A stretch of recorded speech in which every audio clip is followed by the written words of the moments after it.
Well, well, look who decided to level up today. Don't worry, I'm not here to judge much. If you're ready to actually use your English instead of just thinking about it, you're in the right place. Stick with us, and I promise, your future self will look back and say, "Good choice, genius." Let's begin, shall we?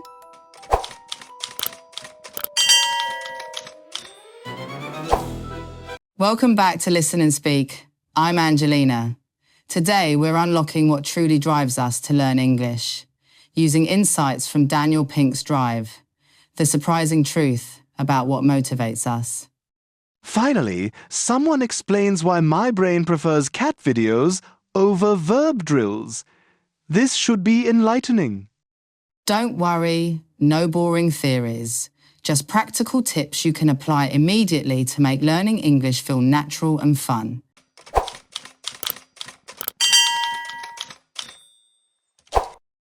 Picture this.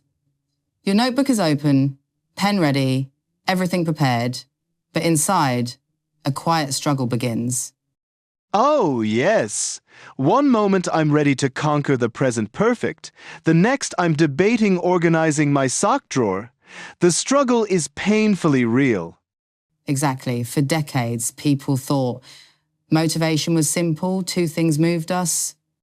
Rewards and punishments. The classic carrot and stick? How primitive. It works for simple tasks, but complex challenges like language learning need a deeper approach.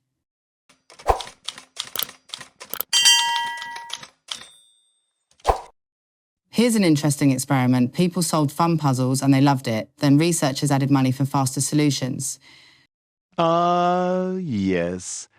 Nothing motivates like cash. Surprisingly, the opposite happened. People solved puzzles slower and enjoyed them less. Money killed their natural curiosity. Wait, so incentives backfired? Incredible. This is extrinsic motivation, coming from outside pressures. But there's a much stronger internal type. Don't leave me hanging! What's this magical, intrinsic motivation?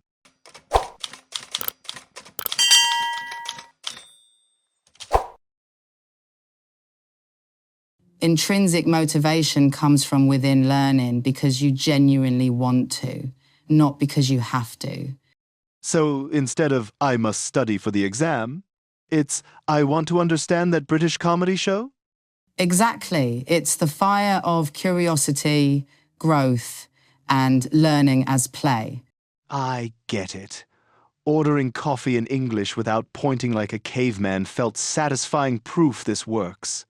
That pride in progress beats any external reward.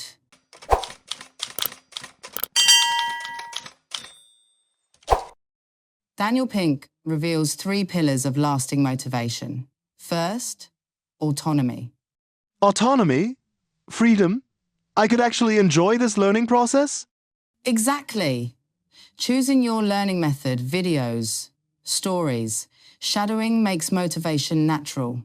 So learning vocabulary through vintage sports cars instead of business English is valid? Interesting. Perfect. Your choices empower you.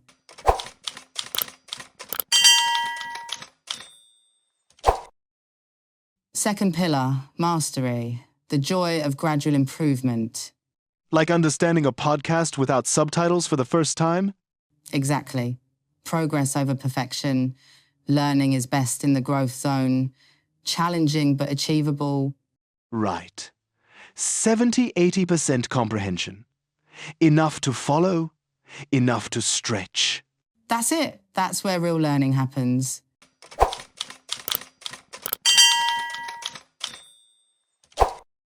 The final pillar, purpose. Your deep reason for learning.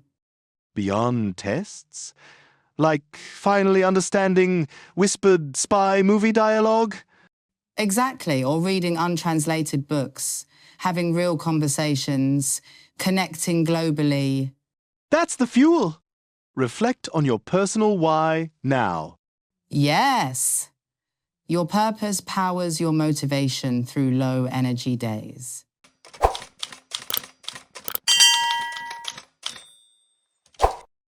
Your mission this week: find one English activity you genuinely enjoy. If I pick reading about vintage sports cars over grammar drills, that's better? Perfect. Passion, drive, motivation.